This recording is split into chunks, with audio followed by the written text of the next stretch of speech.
Hello all, అందరు ఎలా ఉన్నారు? బాగున్నారా? ఈరోజు ఒక సింపుల్ రెసిపీ చూద్దాము. వీటిని చౌచౌ అంటారు.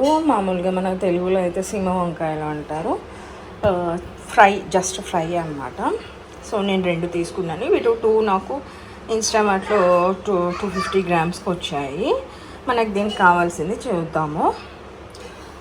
ఒక ఆనియను, మీడియం సైజ్ ఆనియను, ఒక 4 పచ్చిమిర్చి, కారం మీరు తినేదాన్ని బట్టి వేసుకోండి, కొంచెం కొత్తిమీర, కరివేపాకు, పోపు, జీలకర్ర, ఆవాలు, మినపప్పు, కొద్దిగా పసుపు, కారం, ఉప్పు, పల్లీలు, ఎల్లిపాయలు, గార్లిక్. ఈ పల్లీలు ఏం చేయాలంటే కొంచెం ఫ్రై చేసుకొని పౌడర్ చేసుకోవాలి. పౌడర్ చేసుకున్న దాంట్లోనే కారం, ఉప్పు, లాస్ట్లో ఎల్లిపాయలు వేసేసి జస్ట్ ఒక రౌండ్ వేసేసి పౌడర్ చేసి పెట్టుకోవాలి. ఇది ఏంటంటే నీట్గా పీల్ చేసుకోవాలి. పీల్ చేసుకోకపోతే గరుగ్గా ఉంటుంది. పీల్ చేసుకొని స్టీమ్ చేసుకోవాలి, చిన్న ముక్కలుగా కట్ చేసుకొని. వీటితో కర్రీ కూడా చేసుకోవచ్చు, మనం టమాటా గ్రేవీ వేసేసి అలా కూడా చేసుకోవచ్చు. నేనైతే ఫ్రై చూపిస్తున్నాను. చూడండి, ఇది నీట్గా నేను పీల్ చేసేసాను. ఇలా చేసుకోవాలి, జారుతూ ఉంటుంది, చూసి చేసుకోండి. కట్ చేశాక మనం మిడిల్లో ఇలా జీడిలాగా ఉంటుంది లోపల, ఇది తీసేసుకోవాలి. ఇది తీసింది ఇలా తీసేసి నీట్గా వాష్ చేసి చిన్న ముక్కలుగా కట్ చేసుకోవాలి. మీన్వైల్ మనం స్టీమ్కి వాటర్ కూడా పెట్టుకుందాము. అండి ఇలా సన్నగా కట్ చేసుకొని మనం ఇడ్లీ కుక్కర్ మామూలుగా స్టీమ్ చేస్తాం కదా, అలా వాటర్ పెట్టుకొని స్టీమ్ చేసేద్దాము. చేశాక నేను చూపిస్తాను. చూడండి, ఇది స్టీమ్ అయ్యే లోపల మనం పల్లీలు వేపుకోవాలి. చూసారా, కట్ చేస్తే అవి ఫింగర్ ఇలా వాటికే కట్ చేస్తాం చూడండి, అలా అయిపోయింది. సో ఇది వేగాక చల్లారాక గ్రైండ్ చేసుకున్నాము. చూడండి, పల్లీలు చల్లగాయాక ఇలా పొడి చేసుకొని ఇందులోకి ఉప్పు, కారము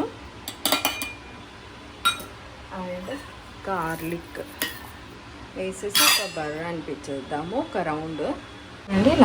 ఇలా వస్తుంది. ఇది మనం లాస్ట్లో వేసుకోవాలి. స్టీమ్ చూడండి మంచిగా అవుతుంది. ఇంకొక 5 మినిట్స్ పెడదాము. అది స్టీమ్ అయ్యే లోపల మనం కడాయి పెట్టుకుందామండి. కడాయి పెట్టుకొని నేను 2 స్పూన్స్ ఆఫ్ ఆయిల్ వేసేసి పోపు దినుసులు వేసేసాను. ఇది నాకేం ఎక్కువ ఆయిల్ పట్టదు, చాలా తక్కువ పడుతుంది. సో ఇది వేగాక కొంచెం ఆనియన్, పచ్చిమిర్చి వేసుకుందాము. అంతలోపల అది స్టీమ్ అయిపోతుంది.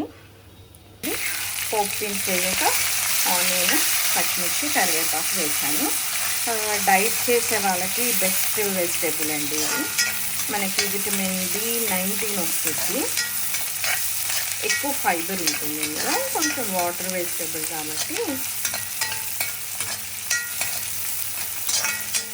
నేను 2 స్పూన్స్ ఆయిల్ వేసిన, ఆయిల్ అంతా పైన ఉంది చూసారా, అందుకే తక్కువ వేసుకున్నాను నేను.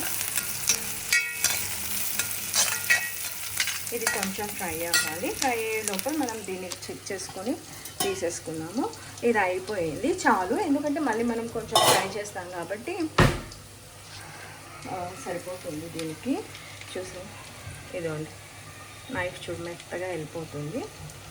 సో దీన్ని ఆపేసేద్దాం. ఇది కొంచెం ఫ్రై అయ్యాక దీన్ని తీసేసి ఇందులో వేసేద్దాం. చూడండి, ఇది ఫ్రై అయిపోయింది. ఇంకా ఎక్కువ ఫ్రై చేసుకోవాల్సిన అవసరం లే. ఇంకా దీన్ని తీసేసి ఇందులో వేసేసుకుందాము.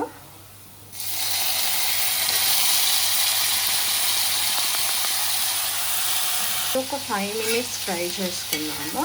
కొంచెం బాగుంటుంది ఇంకా టేస్ట్గా. ఆల్రెడీ ఉడికిపోయింది. ఒక్క 5 మినిట్స్ ఇందులో ఫ్రై చేసుకుంటే బాగుంటుంది. ఒక 5 మినిట్స్ ఫ్రై అయ్యాక మనం ఏదైతే గ్రైండ్ చేసుకున్నామో అది వేసుకున్నాము. బాగా ఫ్రై అయిపోయింది. సాల్ట్ వేసుకోకూడదు, ఎందుకంటే మనం పల్లీల్లో వేసాం కాబట్టి సాల్ట్ వేసుకోకూడదు. మళ్ళీ వేసుకున్నారంటే అయిపోతుంది. ఇది మనం గ్రైండ్ చేసింది, ఇది వేసేద్దాము. మరి మెత్తగా కూడా గ్రైండ్ చేసుకోవద్దు, ఇలా పలుకులుగా ఉన్నా బాగుంటుంది. ఇది కారం ఎక్కువ అనిపిస్తే మీరు చూసుకొని వేసుకోండి.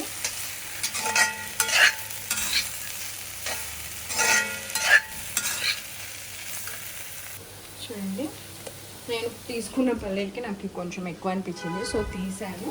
ఇప్పుడు ఇంకా ఫైనల్ ఎక్కువ ఫ్రై చేసుకోకూడదు మనం. ఇంకా ఫైనల్గా కొరియాండర్ వేసేసుకున్నాము. అయిపోయింది. సో చేసి ట్రై చేయండి, నాకు టేస్ట్ చేసి చెప్పండి ఎలా ఉందో. ఓకేనా?